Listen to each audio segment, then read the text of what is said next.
राधे कृष्णा प्रिय दर्शकों, माता पिता यदि यह 3 गलतियां नहीं करते हैं तो उनकी बेटियां कभी नहीं बिगड़ती हैं। प्रिय दर्शकों, स्वागत है आप सभी का एक बार फिर से हमारे YouTube चैनल में।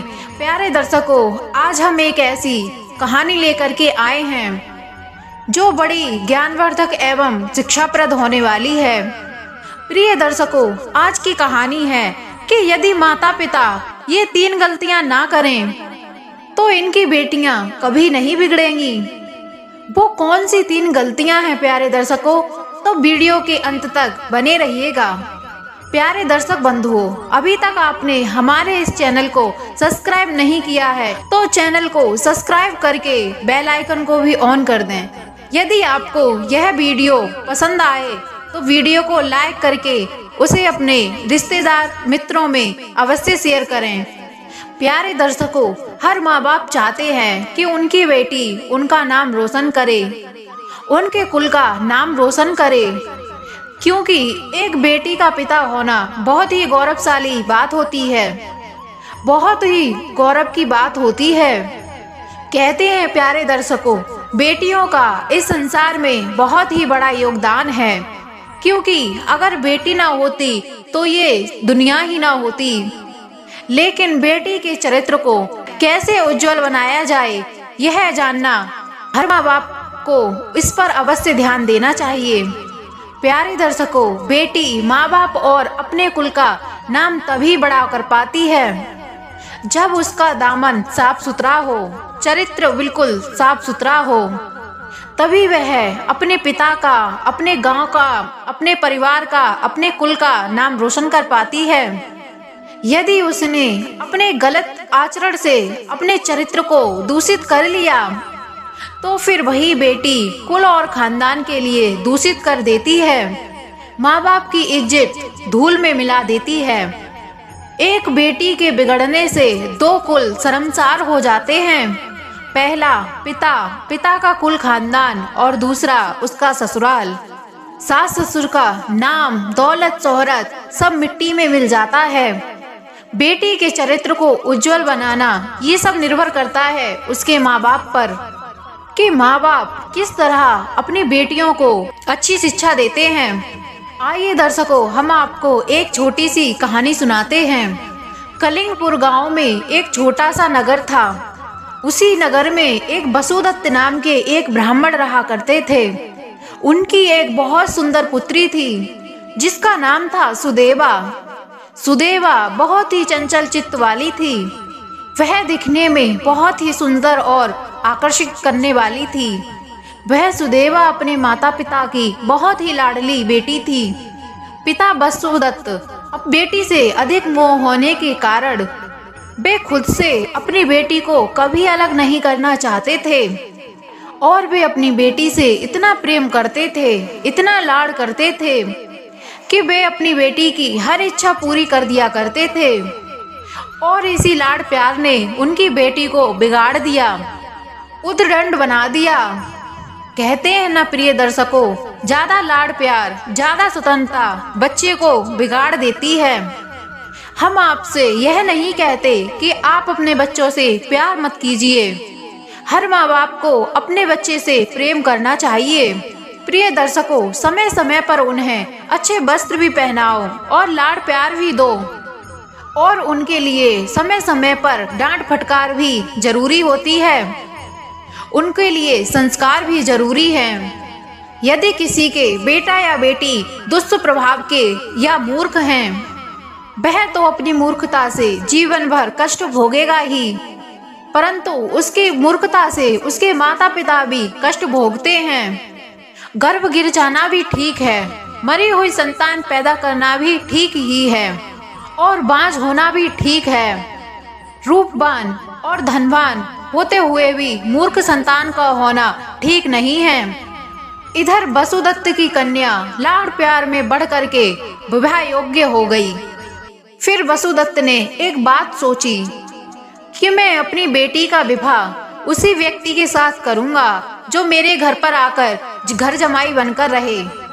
यही सोचकर बसुदत्त ने अपनी कन्या का विवाह ऊंचे कुल में नहीं किया, एक दिन वसुदत्त के द्वार पर एक भिक्षुक ब्राह्मण आया। वो भिक्षुक बड़ा ही पढ़ा लिखा, अति सुंदर, वेदांगों में अति पारंगत था, बड़ा ही विद्यावान था। वसुदत्त को वह भिक्षुक बड़ा ही पसंद आया। उन्होंने उसका नाम, उसका कुल और उसका गोत्र पूछ करके अपनी कन्या का विवाह उस भिक्षुक ब्राह्मण के साथ कर दिया। और उसने उस भिक्षुक के सामने एक शर्त रखी कि तुम्हें हमारी कन्या से विवाह करने के बाद हमारे घर पर घर जमाई बनकर रहना होगा। वह वसुदत्त की बात मान गया और विवाह कर लिया। अब वह भिक्षुक सुदेवा से विवाह करके सुदेवा के पिता के घर ही रहने लगा। सुदेवा के पिता वसुदत्त जो ब्राह्मण थे, वो नगर के बहुत ही धनी व्यक्ति थे। उसके पिता बड़े ही धनवान हैं, यह सोच करके सुदेवा बहुत उद्दंड हो गई। वो आए दिन अपने पति का अपमान करती रहती, उसकी बुद्धि खो गई। वो सुदेवा के पिता बहुत ही विद्वान थे, बहुत ही समझदार और सुलझे हुए व्यक्ति थे। उस सुदेवा के पति वो ब्राह्मण बहुत ही विद्वान थे, बहुत ही समझदार और सुलझे हुए व्यक्ति थे। उन्होंने कभी अपनी पत्नी से कुछ नहीं कहा। वह पति की कभी सेवा नहीं करती थी, उल्टा पति को ही उल्टा सीधा बोलती रहती थी। क्योंकि पिता के घर पर रहने के कारण उसके अंदर कोई लोक लज्जा नहीं थी, किसी चीज का कोई भय नहीं था। वह सुदेवा आजाद स्त्रियों की भांति पूरे नगर में भ्रमण किया करती थी। यदि उसका पति उसको समझाने का प्रयास करता तो वह अपने पति को हर बात पर एक ही ताना दिया करती थी कि तुम तो मेरे पिता के यहाँ अपना पेट पाल रहे हो, तुम्हें ज्यादा बकवास करने की जरूरत नहीं है, तुम्हारे अंदर तो इतनी भी सामर्थ्य नहीं है कि तुम अपना भी पेट पाल लेते। अरे मेरी तो बहुत दूर की बात है, मैं जैसा करती हूँ मुझे वैसा करने दो, तुम चुपचाप आराम से रहो। सुदेवा इस तरह की बातें अपने पति से रोज किया करती थी, पर उसके पति ने उसकी शिकायत कभी उसके पिता से नहीं की कि तुम्हारी बेटी मुझे रोज ताना देती है, इस तरह की बातें मुझसे कहती है, मेरा बिल्कुल भी कहा नहीं मानती है। प्यारे दर्शकों, वसुदत्त भी अपनी बेटी की ये सारी आदतें बहुत अच्छे से जानते थे। वसुदत्त ने अपनी बेटी को समझाने का कभी प्रयास नहीं किया। अब वो क्या ही समझाते, जब समझाने की उम्र थी तब उन्होंने उसे समझाया ही नहीं, और अब वो उनकी बात क्या ही मानेगी। वसुदत्त की बेटी में सारे गुण उल्टाओं वाले आ गए थे, पत्नी का तो कोई लक्षण ही नहीं था। प्रिय दर्शकों, इधर सुदेवा के पति अपनी पत्नी से रोज रोज ताने सुनकर परेशान हो गए थे और एक दिन बिना बताए हुए घर छोड़कर चले गए। अपने दामाद के चले जाने पर वसुदत्त को बड़ा ही दुख हुआ।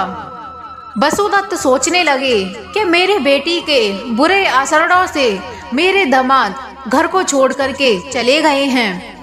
मेरी बेटी बहुत बड़ी पापाचारी है, मेरे ज्ञानी और धर्मात्मा दामाद इसको इसीलिए ही छोड़ करके चले गए। मेरी पुत्री ही कुलटा है, कुल नाशनी है और कुल विनाशनी है।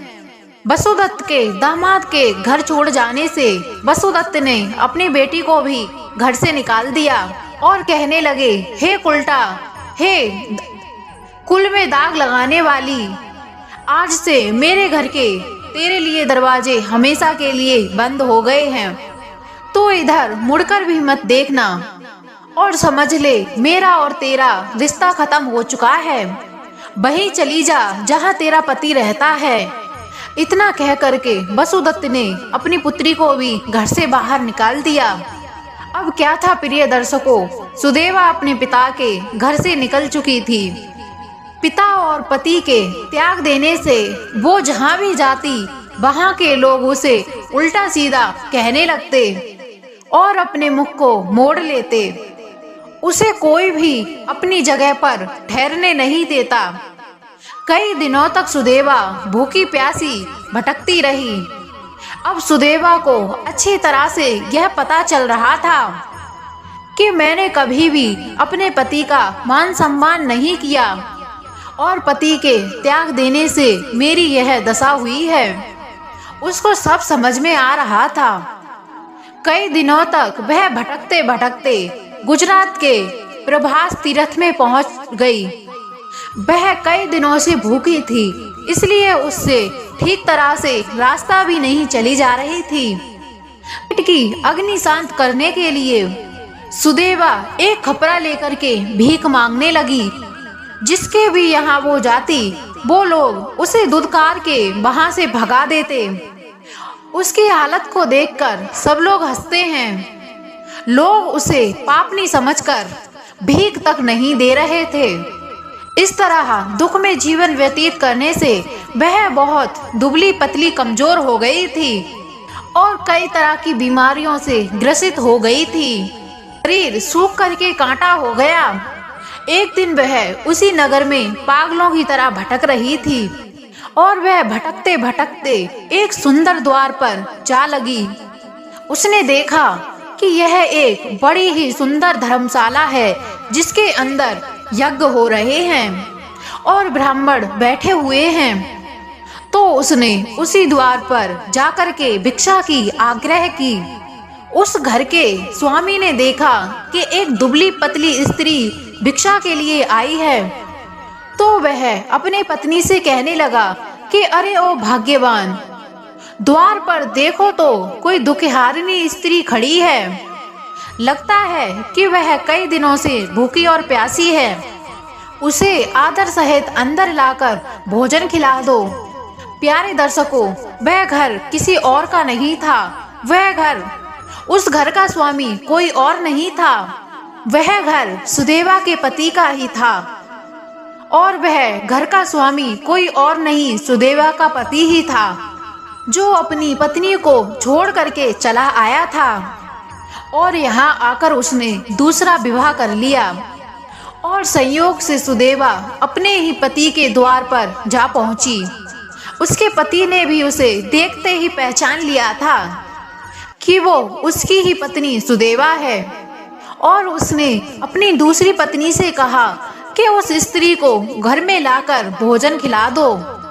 उस ब्राह्मण की दूसरी पत्नी बहुत ही सुंदर और सुशील और संस्कारी थी, धर्मपरायण और पतिव्रता थी।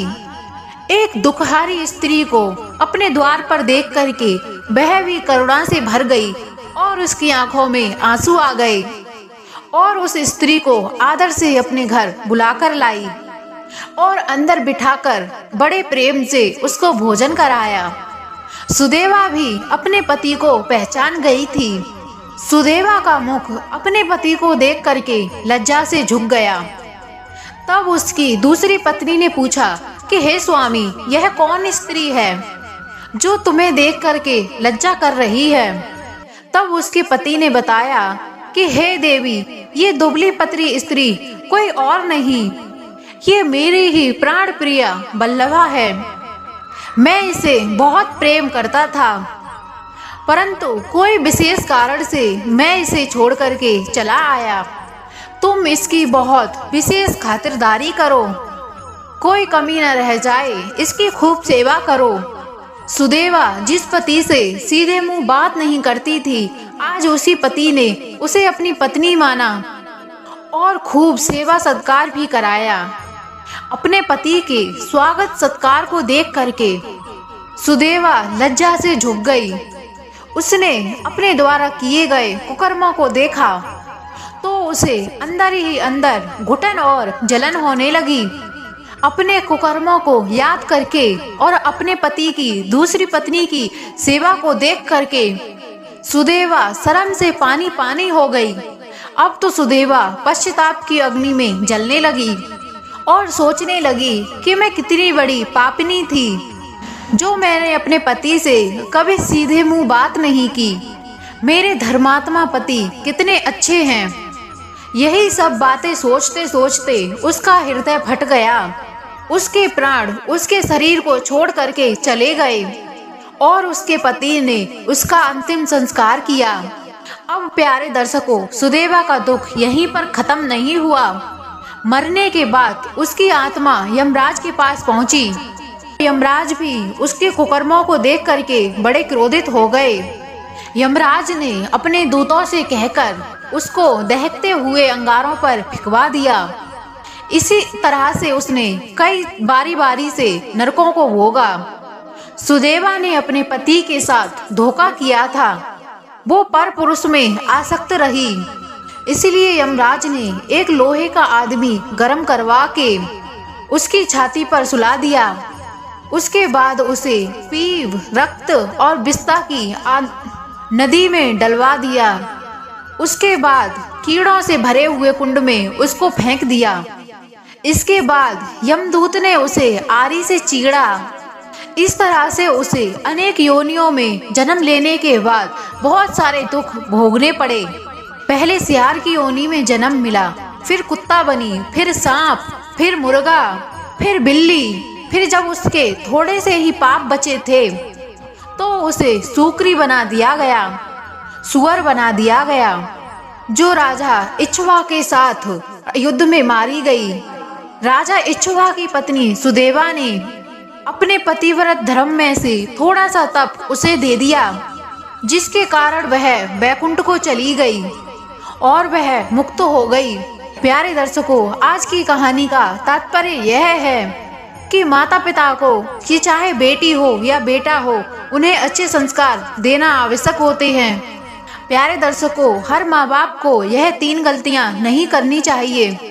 पहला, बेटी को शिक्षा और संस्कारों से वंचित ना रखें और यह कार्य माँ बाप को बचपन से ही बच्चों को देना शुरू कर देने चाहिए, तभी सुलक्षणी बेटियां बन पाएंगी। और दूसरी, अपनी संतान की छोटी से छोटी गलती को भी नज़रअंदाज ना करें। गलती होने पर उन्हें तुरंत समझाएं, उन्हें तुरंत रोके टोकें, ताकि उन्हें आगे का ध्यान रहे कि ये गलत बात है। और तीसरी बात बहुत ही सुंदर है, विवाह के बाद बेटी को और बेटी के पति को कभी भी घर जमाई बनाकर ना रखें, जिससे रिश्तों में दरार पड़ जाती है। हाँ, यदि कोई आपत्ति विपत्ति है तो उसकी कोई बात नहीं। यदि पति के घर सब कुछ है और वह कमाने खाने लायक है तो बेटी और उसके पति को घर जमाई बनाकर ना रखें। प्यारे दर्शकों, कैसी लगी आपको यह हमारी वीडियो? मिलते हैं आपसे किसी ऐसी ही ज्ञानवर्धक वीडियो में। तब तक के लिए जय श्री कृष्ण, जय श्री राधे।